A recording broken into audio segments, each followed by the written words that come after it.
তোমাদের আজকে কি আছে? ক্লাস 8 এর ইতিহাসের চতুর্থ চ্যাপ্টার কি ঔপনিবেশিক অর্থনীতি পরিচয়। 1769 থেকে 70 খ্রিস্টাব্দে বাংলায় ভয়ানক দুর্ভিক্ষ মহামারী দেখা দেয়।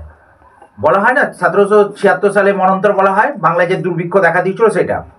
তার ফলে কোম্পানি নিজের রাজস্ব আদায় সংক্রান্ত প্রশাসনিক কাঠামো নিয়ে নতুন করে ভাবতে শুরু করে। বাংলার কোম্পানি নতুন শাসনকর্তা ওয়ারিং হেস্টিংস 1772 খ্রিস্টাব্দে রাজস্ব আদায়ের জন্য ইজাদারি ব্যবস্থা চালু করে। তাহলে ওয়ারিং হেস্টিংস কত সালে ইজাদারি ব্যবস্থা চালু করেছিল? 1772 খ্রিস্টাব্দে। কিসের সাহায্যে? খাজনা রাজস্ব আদায়ের জন্য তাই ইজাদারি ব্যবস্থা চালু করেছিলেন। কিন্তু তার ফলে অবস্থা বিশেষ হরফে হয়নি। বেশি বেশি রাজস্ব আদায় করতে গিয়েই কৃষকদের ঘাড়ে খাজনা কি হলো, চাপিয়ে দেওয়া হলো। তারা কি করলো? বেশি পরিমাণে রাজস্ব আদায়ের জন্য তারা কি করলো? কৃষকদের উপরে বেশি করে খাজনা চাপিয়ে দেওয়া হলো। এর ফলে কি হলো? কৃষকদের মধ্যে চরম সংকটে দেখা দিল। তারা যদি ধরো যা উৎপাদন করলো তার যদিও 95% বা 90% যদি ইংরেজরা নিয়ে নেয়, তাহলে তারা 5 থেকে 10% খাওয়া নিয়ে করে তারা কি চালাবে, কিভাবে চালাবে সংসার। আর 1748 খ্রিস্টাব্দে লর্ড কর্নওয়ালিস রাজস্ব সংক্রান্ত প্রশাসনিক নতুন করে গড়ে তোলা উদ্যোগী নেন। খাজনা আদায়ে প্রশাসনিক কাঠামো চিরস্থায়ী বন্দোবস্ত। দেখো, খাজনা আদায়ে প্রশাসনিক কাঠামো গলদগুলি লর্ড কর্নওয়ালিস দ্রুত বোঝাতে পারেনি। রাজস্ব আদায়ে মূলত পদ্ধতির ফলে কৃষক সমাজে ও দেশীয় অর্থনীতি বিপর্যস্ত হয়ে পড়েছিল। এর ফলে কি হয়েছিল? কোম্পানি যথেষ্ট লাভ করতে পারছিল না। কৃষি সংকটের ফলে কোম্পানি রেশন ও কার্পাসের রপ্তানি ভাটা পড়েছিল। কৃষি সংকট যখন দেখা দিল তখন কি করলো? তাদের যে রেশন ও কার্পাস চাষ করা ছিল তার মধ্যে কি করেছিল? উৎপাদনে ভাটা দেখা দিল, মানে অভাব দেখা দিল। দেশীয় হস্তক্ষেপে উদ্যোগী উপরেও কৃষক সংকটের নেতিবাচক প্রভাব পড়েছিল।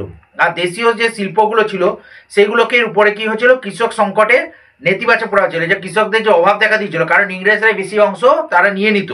ফলে কি করে? কৃষকদের জীবনযাপন করা তাদের পক্ষে অসুবিধা হয়েছিল। ফলে কি হয়েছিল? এদের মধ্যেও যে এসব যে হস্তশিল্পগুলো তাদের মধ্যে কি হয়েছিল? একটা সংকটের মধ্যে পড়েছিল। এই সমস্ত সমস্যা মূলত ছিল রাজস্ব আদায় সংক্রান্ত বন্দোবস্ত। কোম্পানি অনেক অধিকারী খাজনা আদায়ের ব্যবস্থা চিরস্থায়ী ব্যবস্থা কথা ভাবেন।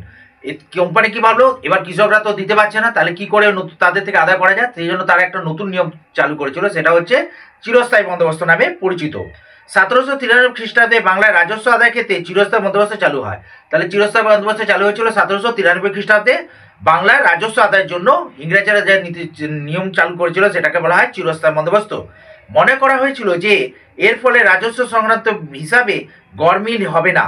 জমিদারগুলি থেকে কোম্পানি কত রাজস্ব প্রাপ্ত তার হিসাব নিশ্চিত করে দিয়েছেন। কিভাবে কত পরিমাণে কোম্পানি রাজস্ব নিবে কৃষকদের থেকে সেটাও তারা এই চিরস্থায়ী বন্দোবস্ত ঠিক করে দিয়েছিল। ফলে কোম্পানি কর্মচারীরা নিজের যে ইচ্ছা মতো খাজনা আদায় করতে পারতো না। তাহলে কোম্পানি কি করতো? কর্মচারীরা কি করতো?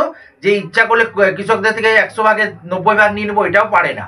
চিরস্থায়ী বন্দোবস্ততে যতটুকু পরিমাণ দেওয়া আছে ততটাই তাদেরকে রাজস্ব আদায় করতে পারত। কারা? ইংরেজরা।